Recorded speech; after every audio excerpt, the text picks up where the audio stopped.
All right, you guys, this is week 3, not like what I wrote in the forums, week 4 accidentally. So it is week 3. This week we are working on present, meaning how to be present for your search, not present as in presence under the tree, which I'm sure we're all starting to think about. All right, so how to be present for your search. We are starting to get into the mental management aspect of this class. We've been kind of sticking towards goals, and then we're working on a lot of skills stuff last week. This week, it's a lot more on present stuff. So like, how do you do your search? How do you be there during your trial? Next week, we're going to be working a little bit more on perspective, and flexibility is the weekend after that. But this week, I want to talk about the things that matter in the moment and matter that day. So it's a huge topic of mental management. Like, you could do full courses, you could do years and years of study of mental management. I'm not trying to teach you all of it. I'm trying to give you the pieces that I have found have been most helpful for me through scent work, and that kind of being the topic of what we're doing. So the first thing to talk about is nerves. I think almost everybody has nerves, especially when they go into a unknown number of high type search, because it brings out something in you. It is this feeling, and I've highlighted it: lightheadedness, heart rate is increasing, shallow breathing, maybe more breaths, tightness in your chest, that flight, fight, or freeze response. Okay, so that's a physiological response in your body in response to stress. And going into a trial or a search is stressful. And that doesn't mean that it's bad. It just means that it creates some of those feelings within you. Now, when you do this, it is amazing because the feels of nerves are exactly the same within your body physiologically as excitement. And so having yourself very excited for something can actually be the exact same feeling in your body. Now, and every time I teach this class, I kind of dive into this more and more, and I get to have different concepts, different outlooks on them. But there is a feeling that you can do, and I'm going to skip down a paragraph first. When you start telling yourself you're excited instead of telling yourself, I'm really nervous about this or stressed about this, and you tell yourself that you're really excited, it does change the way that your body responds to it. And there's a TED Talk here. I'm not going to click the TED Talk because it's a little bit longer. But at one point, she talks about how your heart rate still increases because you recognize it, but your blood vessels do not constrict. If you are very aware of the impact of stress on your body, and impact that stress isn't necessarily bad, it's just priming your body for this flight, fight, or freeze response, it keeps your blood vessels wide open. And it allows for a lot more oxygenation through your body, which is what we want, versus having this possibly damaging stress response. If you have a lot of stress, a lot of time, and that's kind of how you live with a lot of stress, it is not good for your body. But if you are recognizing it and you have very awareness to it, it does change the way that your body responds to it, and it makes it actually pretty healthy in comparison. So with that same kind of concept of telling yourself that you're excited versus you're nervous, I want to play this video because I think it is pretty important. And ads. I'm gonna go past this. Like, oh my God, this is so okay. I was also watching. So I want you to listen to this. And this is what I realized this when I was watching the London Olympics, so a couple Olympics ago. And I was annoyed by how all the journalists asked all the athletes the same stupid question. Literally, everyone. Were you nervous? Or are you nervous? Whether it was before or after the event. Every single time. And every single time, all the athletes gave the exact same answer. No, I was excited. No, I'm excited. Every single time. These elite athletes had learned to interpret body stimulus. What are the signs of nervousness? Your heart races, you visualize the future, your hands get clammy. What are the stimulus for excitement? Your heart races, you visualize the future, your hands get clammy. They had learned to interpret what their body was telling them, not as nerves, but as excitement. And the reason the journalists said, were you nervous? Is because they would be nervous. Athletes would never say that to each other. They say, that was exciting. So I tried it. I did a little test on myself, right? I'm on a plane. We start hitting some really bad turbulence. I go, and then I say to myself, literally out loud, this is exciting. And I was fine. And I was fine. So I do it a lot now. When I find myself getting nervous, I say to myself, this is so exciting, and I'll explain the reason to myself why. So, like an actor, you don't get nervous when you're on stage anymore, but occasionally you do. So I get to go on stage a lot, and I don't really get nervous much anymore, but I was going to present to 3,000 chiefs of police right in the middle of all this police brutality hullabaloo. And I got really nervous because the stakes were really high, you know? And I was literally getting nervous backstage. And I said to myself, this is so exciting. I have an opportunity to talk to a group of people who can actually affect change in this country. This is really exciting. Now, I could have said the same thing. I'm so nervous. I'm about to talk to people who could, but the interpretation was excitement. Just change the narrative. It works brilliantly well. All right. So it's a really good, like, short little clip, but it really tells us what we're trying to talk about, right? It's reframing it, like Kirsten puts in the comments, but it's true. It's framing our feelings and putting a name on it. And I like how he talks about explaining to ourselves why we're excited, because that reason why can help it continue versus just a word we say, right? And so it can kind of put that framework on what's exciting, what's fun, and it can make that really enjoyable. So when you go into a search, it's exciting. You get to play with your dog. You get to try and figure out the puzzle with your dog. And I find, and I was told this by Judith when she was coaching me. She still coaches me, but she had said, you need to find the joy in the search, not just in hides. Okay. And like, oh, yeah, I kind of sort of knew it. And I kept thinking about it, and it's been like more than years, I guess now, that I've been thinking about this. And the more that I can say, I'm excited, I get to figure out this puzzle with my dog. It's excitement, yes. And I'm excited to be able to try it again because we get to try the new puzzle, right? Trivia game, right? We're going out there and trying to figure it out.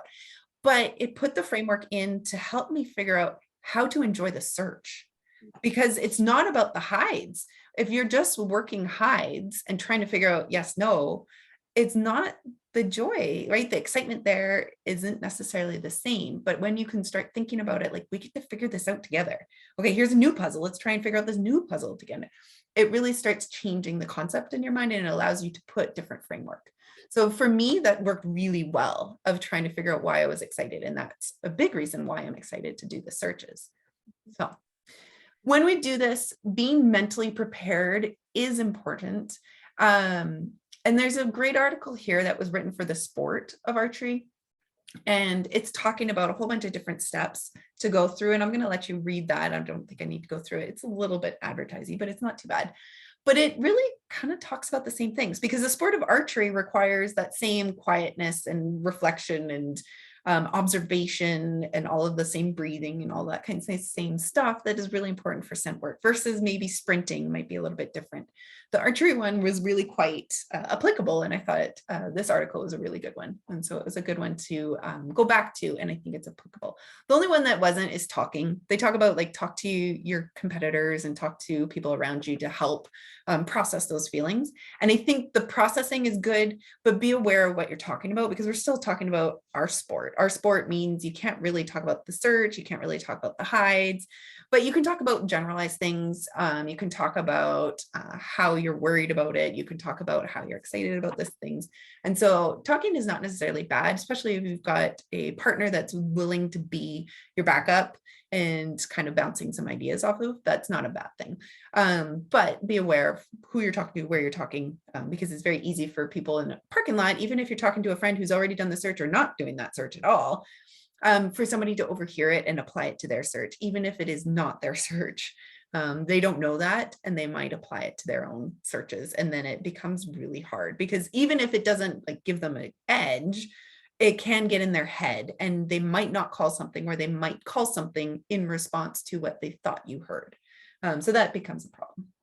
So that's the only one that I'm like, well, the talking one's a little bit hard. It's real, but talking one's a little bit hard. All right. Any questions about that before we move on to mental focus stuff for you? Are we good? So these are some like very like tangible things. They're skills. They're things that I really want you to be thoughtful about. And I do find that they make a huge difference. So the first one is grounding yourself. This is mindfulness. Essentially, this is figuring out how to connect to the moment without being thinking about like 4 steps ahead the next search that you have to do or the search that you just did. Having that grounding and that mindfulness in that moment can really help you. 3 breaths is a big piece of this. It triggers the amygdala. Oh gosh, I had it so good. I could say this word. I can't say it now. Amygdala. Thank you. But it will change your brain in order to change that response within your brain, and it will return it to a normal feeling. It also changes, and this was interesting, and I tried to find the white papers, I couldn't find it, but if this is true, it's very interesting. It changes from direct perception in your brain. So that means you're going into more of an observational mode and where you can really see the moment versus action based. And so trying to put yourself in that more direct perception type of mentality is a good thing. That's where we want to be. And so having that kind of mindfulness can really help for things like that. So grounding, the one that I put in here is the breaths, because it is easy. You don't even have to be like super meditative or really conscious about it. You just have to think, okay, I'm doing 3 breaths. And that can really put your mindset into there. But grounding yourself, there's a whole bunch of different ways of doing this. And there's a lot of different philosophies on how to be grounded and all those kinds of things. I know when I did massage, they said, okay, well, try and figure out how to ground yourself without shoes on because you're connected to the earth more and all of those kinds of things.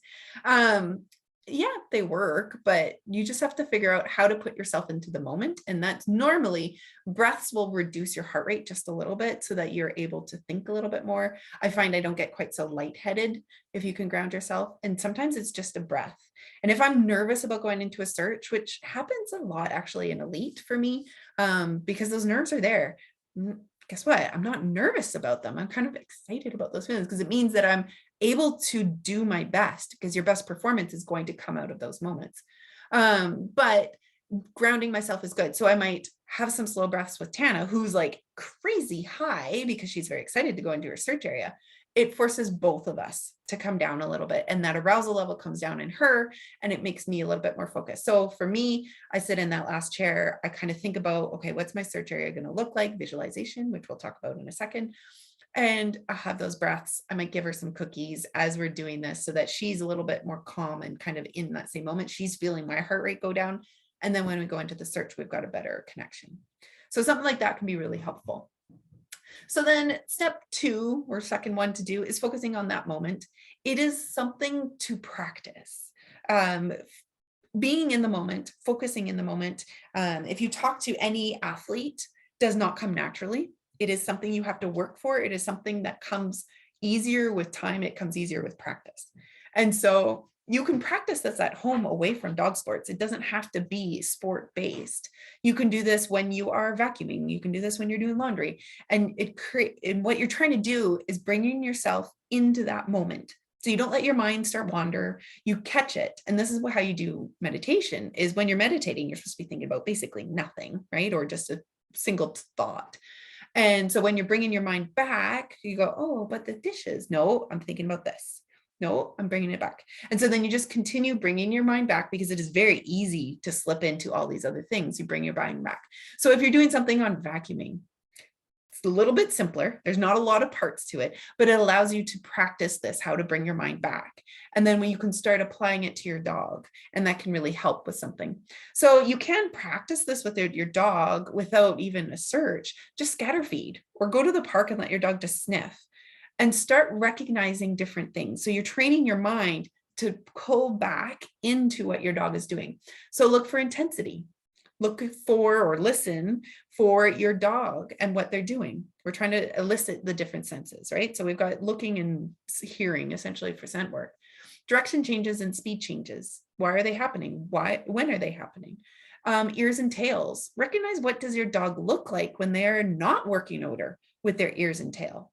What is natural for them? And pulling your mind back every time that it starts to scan and starts to do something else. If you're worried about other dogs, then do it in your backyard or somewhere that's safe. But I want you to try and play this game of just pulling your mind back, so that you are focusing on that moment. None of this is in the search yet. You have to practice this other places as well. Okay. Questions about that one before we move on, because that's a big one. And I know that a lot of people struggle with that. And it's a practice thing for sure. And this is where you remember where the hides were. This is where you remember where you've been, where you have to go next. And this comes through being able to pull your mind back into the moment and being very aware of what's happening. So number 3 and 4, we're going to be talking about in future weeks, but having perspective, remembering it's just a game. We are not finding dead people. We're not finding explosives, right? We're just finding essential oils. It is a game. And then letting go of false alerts or missed hides. And this is hard, and it's really hard mentally, especially when you have back-to-back searches. And we'll talk about that in week 4 and week 5. We're going to talk about that a little bit.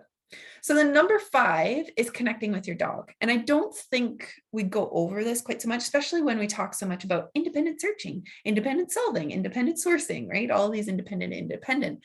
But at the same time, you want to fight for connection with your dog, and you want to maintain connection. Don't allow that connection to slip, because there are impacts to your searching and into your dog searching in order to do that. So number 1 is do not let your dog behind your back. Just don't let it happen. If they are going behind you, either circle or step back so that they have room to do it in front of you. The most recent trial that I was judging, it was heartbreaking how many dogs showed changes of behavior or alerting behind their owner. Turn with them. Keep your eyes on your dog at all times. Don't be so focused. And I think this is why it's happening, that you're getting focused on your plan of where you want to go versus watching your dog work and letting them lead the search. Okay. So if you're watching your dog work, guess what? You should be facing them. So number 2 is your face should always be facing your dog. This is connection. This is a huge piece of connection. If your dog can see the sides of your face or the front of your face at all times, they're going to stay connected. If they lose that connection, and this connection also happens with your shoulders, and handling with 2 hands on your leash can really help with this situation. But as long as you can maintain that, your dog will stay connected and they'll keep working without worrying about you. When you stop that connection, they will either go into independent mode, where they may not even tell you about the hide. They may not source, they may not alert, because that connection has been broken and they kind of feel a little free roaming. They can do their own thing. The cookie might not be so available, so I might as well just be checking out this other stuff. Or they can fight for your connection, and you end up with a dog that is either very handler focused or offering behaviors. And so then the offering behaviors can show up on containers, and that becomes false alert issues. So fight for that connection. Now, some dogs will get distracted. Well, all dogs will get distracted, but some dogs have a little bit more tendency to be more distracted. I find if you fight for that connection, which just means maybe responding more quickly to what they do. So if they are slowing down, you slow down. If they're changing direction, you are stepping over to give them that room to do it. And you are very responsive to them leading. I do find that that is a way of fighting for that connection. Another way to do it is just verbally, good job. Oh yeah, okay, good girl, you can do this, right? The very quiet, soothing, good kind of stuff that's in the background, really quiet. It's just fighting for that connection where you can see them making like tiny little decisions. Oh, but I could get that ball. Okay, no, I'm fighting. Good, right? And you just kind of really quiet bridging type marking. You're trying to allow the dog to know that it is really rewarding to continue to connect with you. Touching them at the most level, right? So if they're really distracted on that pee smell, before they're distracted to the point where you can't move them off of it, you might just step in, touch them. It's okay, let's go search, right? And you give them where to go versus pulling them off of the pee smell.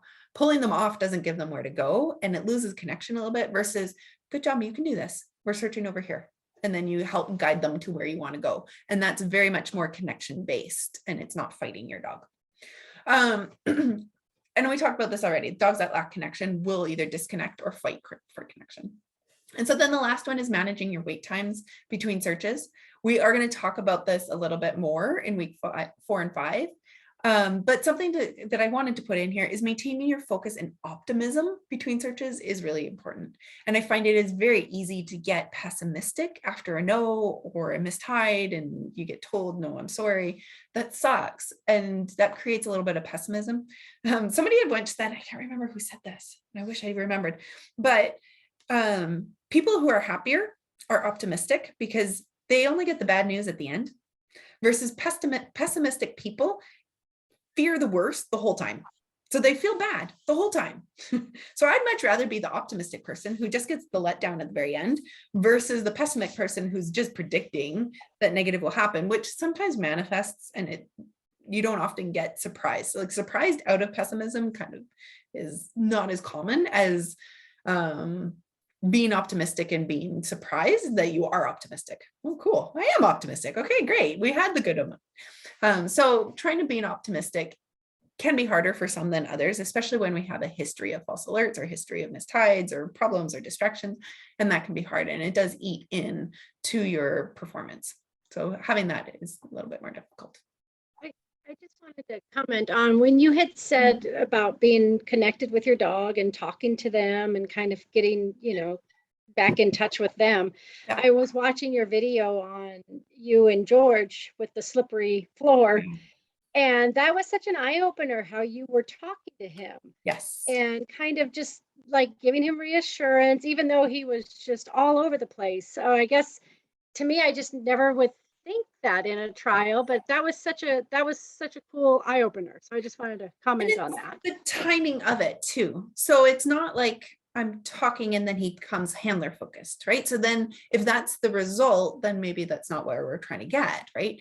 But it's a dog that's struggling and making some good decisions. You want to note those somehow. And I learned this in agility with my last flat coat because she was like, so like split seconds were either yes or no's. And so when she made some good decisions, she tried to turn in a little tight. Good, right? I want to mark that. I want to tell you you're awesome without a yes, here's a cookie, right? It's just like, I'm seeing this, I'm recognizing, and this can happen verbally. And with some dogs, especially more independent dogs, verbally is not necessarily a bad thing. But this can also be in response. And so you respond with your actions to respond to what they're doing. Mm-hmm. Right? Right. Yeah, that's a good. So Michelle put a quote in the chats, and I think it's a good one on optimism. But yeah, so just trying to figure out the timing, and it's not chatter. I don't want to distract him. And it's not just blanket, good boy. It's good. You came in. Here we go. Let's try this new line. Right. For him, he was going high because of the flooring. But it's just recognizing how can I mark moments and how do I communicate with my dog to be part of this partnership that we're back and forth, and it's not necessarily all him, all me. It's independent searching. You're doing your job. My job is management. And sometimes management means you're doing a good job. I like what you're doing. Keep going. Right. But just even how you maintain your composure and how, it was a huge eye opener. So I appreciated that video. That was good. Yeah. And we ended up last place by far in that search. But we got a P in that search, a pronounced. And it was because of that, right? Keeping the calm to the storm that he was creating, literally with the boxes. All right, so let's talk about staying present with your mental game. So this is very tangible things. These are things that are very much for the search. So first one is knowing your search, okay? First step of that is timing, recognizing how much time do you have in your search area? How much time do you take? So we need to know those things. Set your timer and work it. So how long does it take for you to cover a average space for different levels of competition? If you're just going into masters, have you worked a 2,000 square foot space? You might get surprised. You might realize, well, my dog's actually not that fast. We have to prioritize where we are and how long we stay in different areas, because now it starts to matter. In elite, NACSW elite, or even NW3, some of those spaces are starting to get really quite large, and their time limits are maximum 3 minutes. You might, and it's pretty normal to see some 2.5 minute searches for very large spaces, and that can become definitely a challenge when there's a lot of stuff in the space. So maybe you're comfortable with the size, but maybe not with a lot of stuff in it. So recognizing how long that takes and how long you're going to allow your dog to puzzle things out before you figure, okay, let's just move and let's see if we can figure this out from a different angle, right? And how you figure that out is tracking your trials, meaning you go back through your competition and keep track. You can go back through video, you can go back through results, you can go through ATC and pull up results from previous trials. And you can write down, what is my times? What am I typically at for a container search? What am I typically at for a buried search? And those typical numbers can help you set your times. So some people, and I'm one of those, for containers and buried, those are long times for AKC. Maybe you want to set your timer to what your typical is. And then when your timer goes off, you know you're past your typical, it's time to start figuring out what's going on. Right? So 30-second warnings, NACSW always has these. AKC has these only when you're up till excellent. But you want to develop a feel of what 30 seconds is. So when you get to 30 seconds, you want to feel how much time is left. How much can I push this before I have to call finish? Because the worst thing that you could do is forget to call finish, right? So we want to figure out what that 30 seconds is. I don't know how many trials I've gotten to where I'm at like 0.99 before the end of that 30 seconds because we were in the middle of solving a problem or we had just more space to cover. I had to figure it out. So knowing where that 29 seconds is important. And you can play this, you can make a game of it. And then the last one is time yourself. Time yourself typically, so you can either use your watch or your timer and count down or count up and time yourself. Figure out how long does it take to make a cup of coffee? How long does it take to unload the washing machine? Right? You could go through these typical chores and get used to timing. Notice that you're not doing this necessarily first time at a trial, definitely, or even in practice. Start it at home. Figure out how to work your watch at home. And I find that you don't have the time pressure then. You could figure it out, you set it, you time it, and you're like, oh, that didn't work very well. Let me figure out how to do this well. So that can really help. Okay. Questions about timing? Are we good? All right. So covering your area. We've talked about this last session for those who are taking the class last session, but I still wanted to put it in here because it is important. Covering your area is super important when you have unknown number of hides. When you know how many hides you have, sometimes you can just let your dog lead 100%, which is novice and advanced, NW1, somewhat NW2. But once you get into excellent NW2-ish, it starts to become a little more important. You have to be efficient through your space, so you do need to cover it a little bit. In unknown number of hides, you definitely have to figure that out. So ways to do that is one, creating soft plans. We'll talk about those in a bit. Virtual briefings. So how to use those, how to create that plan. Number 3 is space management. So managing your dog's progression through the search area should happen only when they're not coming up with an answer or leading, okay? Or they're brushing past a corner and you could just stop. You can ask for that little corner and then you can move on, right? So step number 1 is your dog working? If your dog is working, let them lead, right? Your management is where you're allowing them a little bit more line or you are moving yourself, but otherwise let your dog figure out where you're going next, okay? Second one is, what are you waiting for? I do find a lot of people will stand and watch their dog, but not necessarily respond to their dog's information. And so there's a difference in that. Sometimes you have to be quiet because the dog's information is sourcing and they're trying to figure out a puzzle. So then cool, we're going to hang out. Other times your dog is working pooling odor and they're trying to push in and find new spaces. Standing there doing nothing is not productive. Potentially stepping to support them in those new directions is going to be much more productive. And then when you get into issues, when in doubt, just move yourself. You don't even have to pull your dog somewhere new. You can just let that line out, or if you're off leash, just move somewhere new. And that typically will give a different perspective and your dog might solve the problem faster, or it might pull them out of pooled odor, or maybe the source was there and they just weren't understanding it. They come back with a new fresh idea and they come in and they solve it very quickly. So movement is important. Stop being so polite. It is okay to limit your dog's leash at times. You do not always have to follow your dog everywhere. Sometimes edge of boundaries. Maybe while they're working a source and you're like, I think this is a high hide, and if we go too far, we're going to get pulled into other hides. So we're just going to hang out here. I'm going to limit my leash. But be aware, anytime you limit leashes, you might be limiting their ability to solve a problem. So be flexible, be ready to, okay, we're going to hold here for a little bit. This is not solving it. Let's move. Maybe you got a different answer from a different side, right? And you have to always be watching your dog's response to that situation. And that's where we support, right? So if there's a high hide that they don't know how to work and all that kind of stuff, that's where we can be supportive, is maybe we're just going to hold the line to have them work in tighter space. Presentations. Presentations definitely can be a great way to cover your area, but be aware that if they cause false alerts, you need to work them in training. They shouldn't be just something you do in trial. They have to be something that you're using in both spaces. And then remember where those changes of behavior are happening.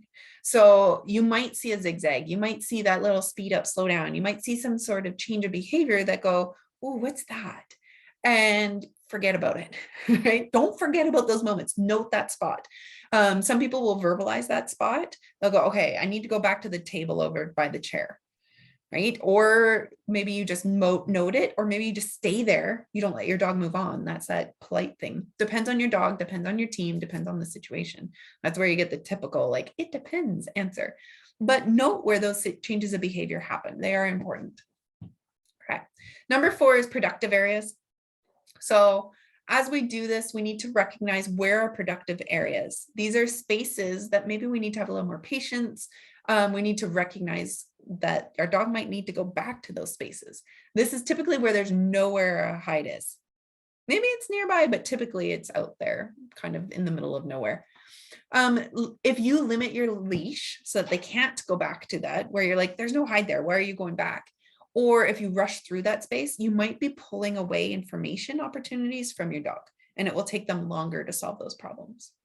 Or if you put too much emphasis or square up to these spaces, typically there's pooling odor in a productive space, because that's why your dog wants to go there. There's odor information.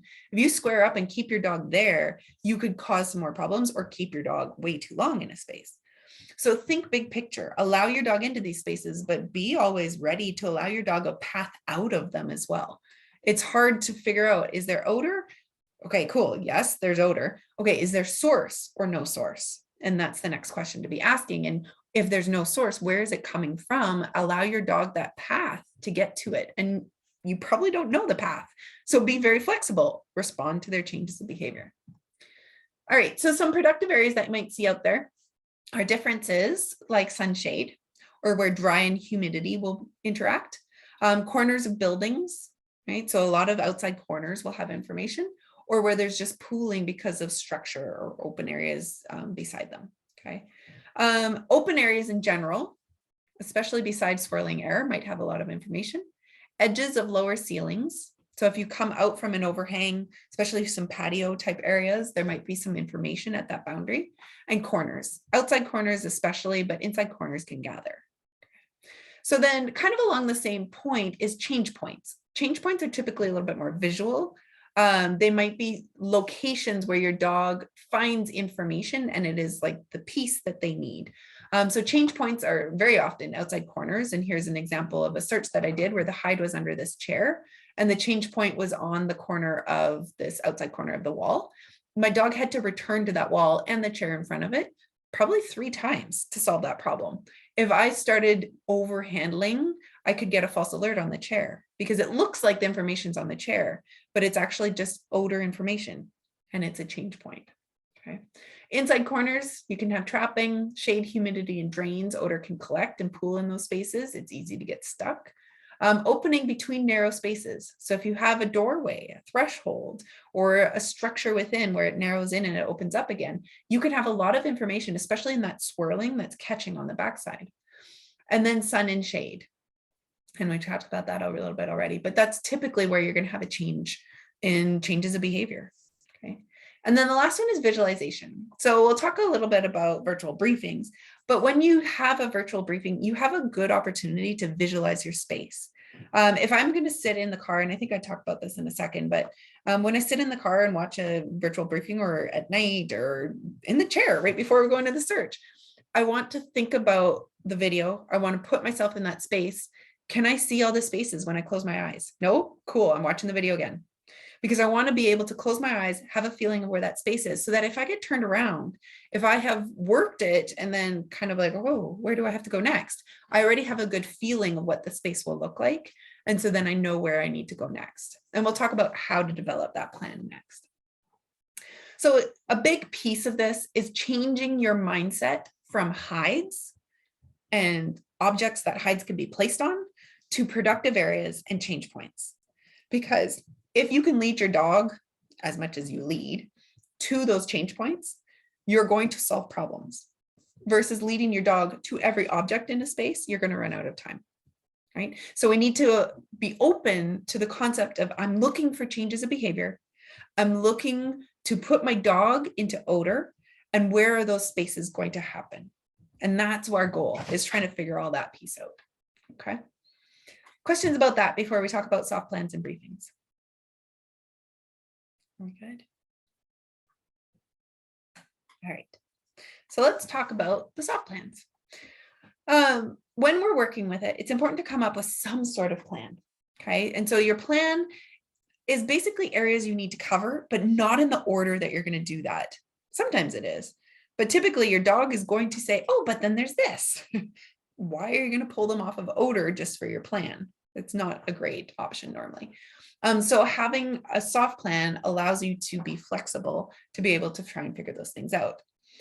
Soft plans should include, and should be your list before you call finish, corners, your perimeter, thresholds, maybe going back to it, and random objects in the middle of the space. Because if you see odor changes, check the thing behind you, because it's not uncommon for that to have the hide. Instead of calling finish, don't call finish if you see changes of behavior, unless you just have time limitations, especially in elite.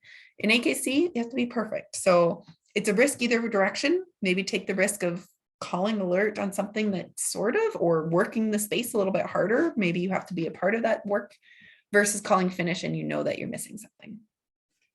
Taking some risks are hard.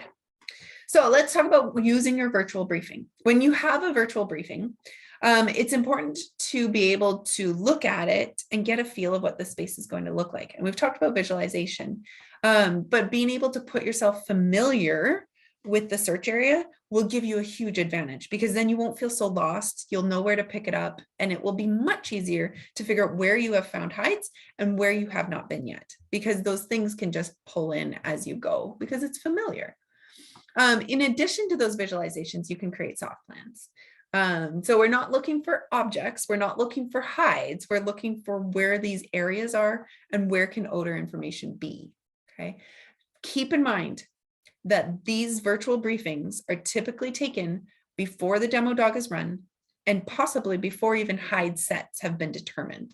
So when you go to the line, it is possible to see a slightly different search area.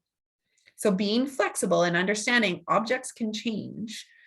Things can be changed because maybe a hide was set on it, they didn't like it, so they moved the object out, or maybe the space wasn't quite working, airflow wasn't quite working, so they changed things around, or the demo dog found a really distracting space, so there's a huge space that is now not part of your search area, or maybe they've included a new space, right? So all of that stuff can happen. And so it's important not to get so stuck in what you expect your search area to be, but also thinking about the big picture. Where is the odor information? Because that shouldn't change.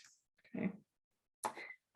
And it is good to use virtual briefings, especially if you get them as video. Screenshot them. Put a little mark of where all your hides were. This is a great way for training to go back and go, oh, where were my hides? What ones do I need to work on? So you can use different colors, you can circle them, you can put X's on different ones, right? You can come up with your own system. But I find screenshots and little drawings, which you can do on all phones, I think now, you can mark up your photos. They're really helpful to go back through. And I write even wind direction. So I'll use a blue arrow for my wind direction, and I will circle areas that are pooling that I struggled with so that I can go back. That's my notes, so that I can always keep track of what my searches were and where areas I needed to be working. Okay. Especially when you go through and you're like, oh gosh, how did that go? I don't even remember where I called alert. Okay. Then maybe when you find out the hides in an ACSW, AKC, you don't always find out where the hides are. You can mark that, right? And that can help you with that training plan. So drawing a map. You can actually physically draw a map, especially if you have a journal or if you've got paper with you as you're going through the virtual briefing. Some people, this works really well because they can put their thoughts out on paper and it can really help them visualize it in a different way. Other people can do it in their head. By all means, go for it. I do mine in my head typically. But as you do this, I want you to note start area. Sometimes they're not marked. Sometimes you don't get told your start, but if you do, kind of take that note. How are you going to enter the search area? How is it going to present to your dog? What is the middle of the space? What is the edges of the space? Perimeter, corner, thresholds, right? You're trying to put all of that together within your head. Are there areas within a search area that's less logical? Are you going to forget to go into a space because it's a cubby off to the side, it's an extra room, something like that? Make sure that you're not forgetting about areas. And this is a great opportunity when you visualize and go through a virtual briefing to recognize those spaces. Do not try and think about hide placements. I know it's really easy. And even I go into, oh, that's a great spot for a hide. I should make sure I hit that spot. And like a little bit of that is okay. But the more that you get your mind out of that, the better it's going to be. And then as we do this, I want you to look where odor is going to swirl, collect. I want you to look on some sort of changes, maybe the airflow changes, things like that. And if possible, where are you leaving out of the space? Because that can affect how airflow moves around that space. Okay. So here's from an NW3, and you can see the virtual walkthrough there. Here's a map that I created from it. You were coming in from the left, leaving through this little cubby on the right. So we've got a lot of different areas that we could be working and a middle area. So as we go through this, I'm going to put all my little pieces together, recognizing all the different spaces.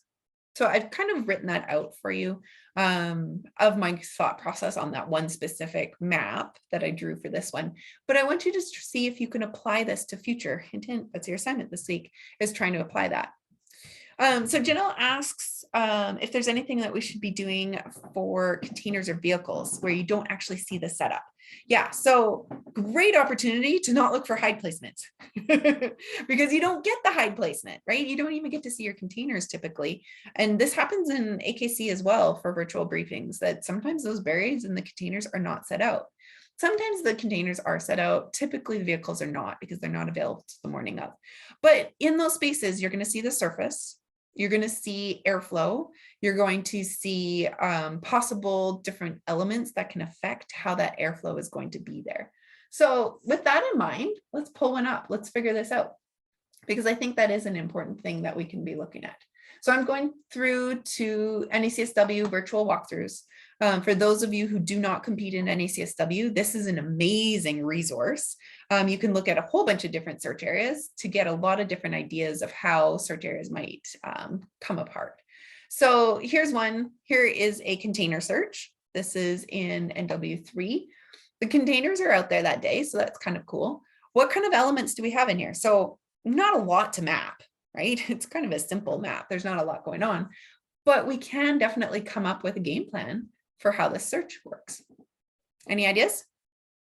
Sunshade. Sunshade, right? Yeah. So even if we're working first thing in the morning, maybe the sun's on the wall, but it can still affect how our search area goes. Mhm. Well, and airflow too, because it's like a tunnel effect where you Totally. come in and where you leave. Yeah. Yep, but not just airflow.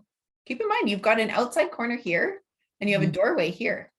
And Yeah, skylight. multiple doorways. Yeah. Yeah. So this corner could make or break a search. This doorway could make or break a search. You got a doorway on this side too. So that kind of stuff creates airflow in or out. And so normally airflow is not stagnant at a doorway. Normally there's going to be some sort of change. So this could be pulling odor from a hide in, or it could be pushing it across to the other side of the hallway. Right. So there's a lot of different options that could be happening in here. And it looks like there possibly is another corner or a doorway down there. Right. So if we think about that airflow, not thinking about hides, but airflow, it could come in here. You could get a little stagnant. It could come down and it could blow down that side. Right. So then we have all these different elements that can be affecting how we work it. So then, okay, game plan. I need to be patient here, because I know that this odor information might pull to the wall. So I'm not going to get super picky about working just containers.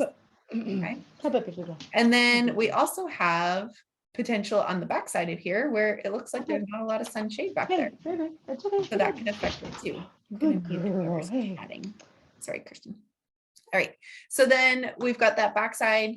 We've got the wall here. We've got a lot of movement. So we might need a dog, even if the hide's farther down, to tuck into this corner and find that odor information and then come back up. Right? So handling wise, I might want to stay on the right. It puts me out of the way and allows my dog a little bit more room. So we have a lot of thought process that we can put into a very simple setup. right? And you can go in then with a little bit more expectation, a little bit more ability to work what's in front of you. Okay, so let's look at the other one. This is a very different kind of search. What's the surface like? Is it slick? It doesn't look like it is as slick as it normally would be. True, it's not This is your as slick. Bayfield, Colorado. Jeez, and we then don't need you. So then they talk about the search areas, right? But it's still a little bit more slippery. What about the space? How is air going to move in this space? It's huge. It's huge, right? So your airflow could be slipping to the walls, right? And so it might not stay near the containers. It also might slip from one container to the next. So even if the containers weren't here, I could still tell on this surface, ooh, we're gonna have some pooling problems. I'm gonna have to like maybe be a little more patient. Maybe I'm not gonna be so like blurred alert when I see a change of behavior on a container. I'm gonna give my dog a chance. And if I'm a little like worried, oh, is this pooling? What's going on with this? Maybe I'm gonna keep a little more distance so I don't have as much of an effect on my dog, right? We also see, because these containers are down, there's different types of containers, knowing that, yeah, they could get rearranged. They might not be the same containers the next day. Okay, we go down this hall or this length. It's a good distance away from the side there, but it's getting near to that door. Maybe it's cold or hot, and that's going to affect the way that that odor is moving over there, right? So we can still play with some of these concepts. We also know in this setup that we have an about a very 90-degree turn. So I know my dog might cut the inside of that turn, or I might have to push them out, be a little more patient on the outside of those turns. Same with NW3 more so than anything else. Right? So definitely information that we can gather, whether the containers are there or not. Same thing happens with vehicles. So I'm going to guess, yeah, here's your vehicle search. Right? We don't have a ton of information. All we can see is that it's concrete. So there's information. We might, if the sun's on it, you might have a lot of heat. It's not shaded. It's not under trees. It's not under a structure. It's in the middle. There's also a pole. So the dog might bounce off of a pole and come back. Okay, I'm going to be patient about that. There is corner of a building.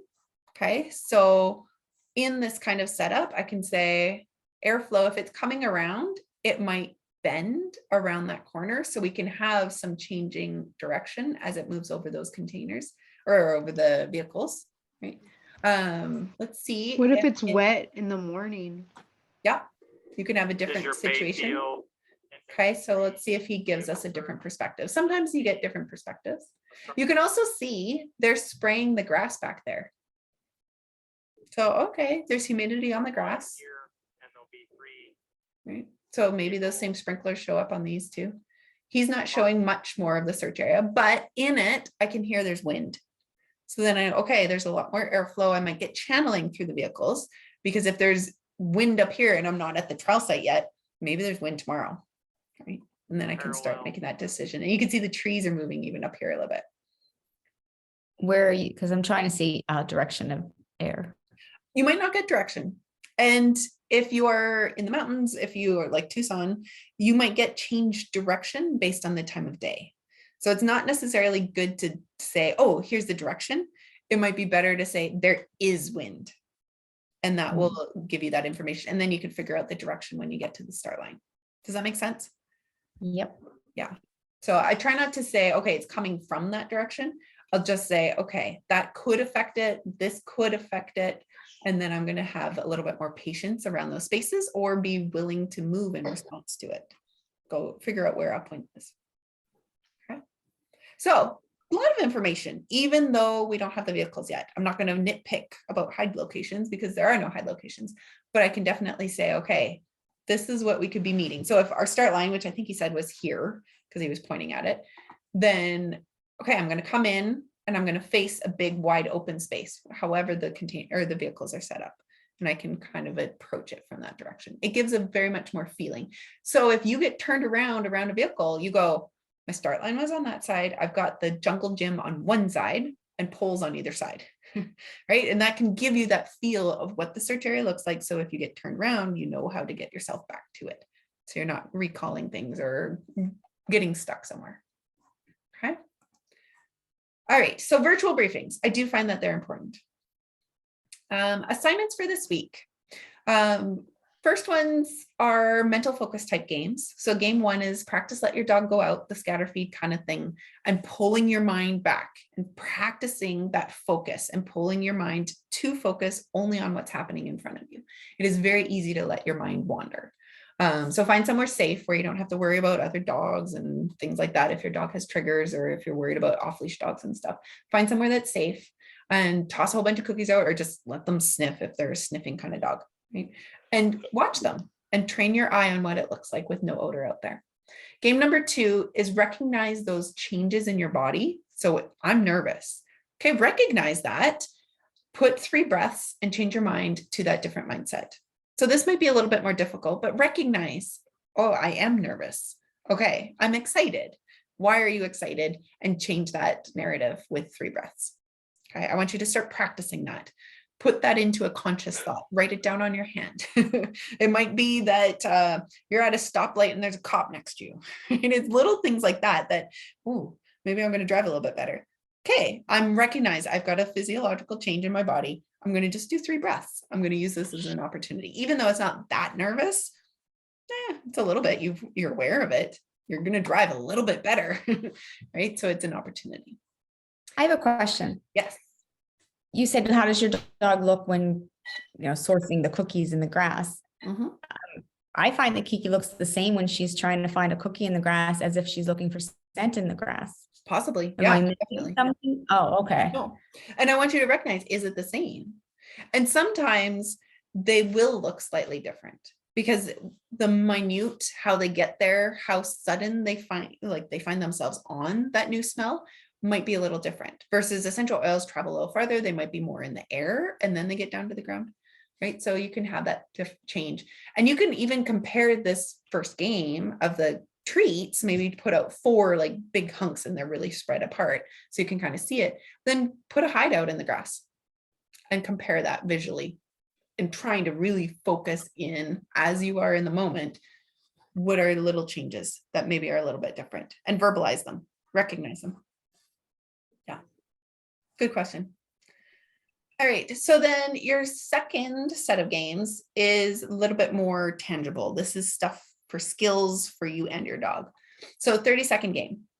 I find this is a fun one to play with someone else because you're not trying to figure out how to say 30 seconds, especially if somebody else is you. So you kind of trade back and forth. So whoever's doing the timing is figuring out how to work their watch.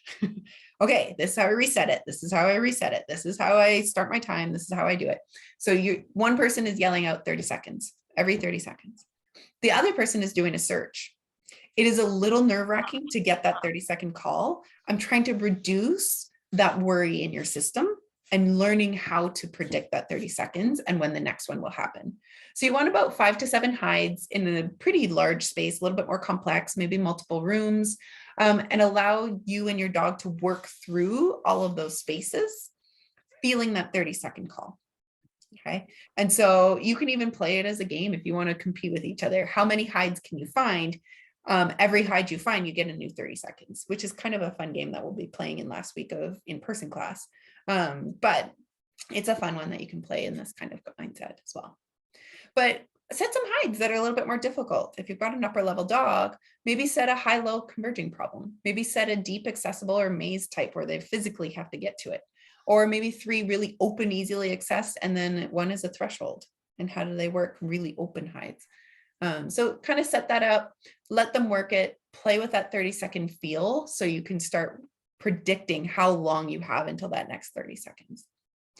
And then the last thing for you to do is video reviews. So I want you to find a trial video and recognize 3 areas that you had within your search area that could be change points, where you open for that, recognize your own response to these kind of moments. Are you going, there's no hide there, or there's got to be a hide there, and you're forcing the situation onto a change point? And then do you see these points when your dog is working? Do you see them before or after? Can you recognize them as they happen?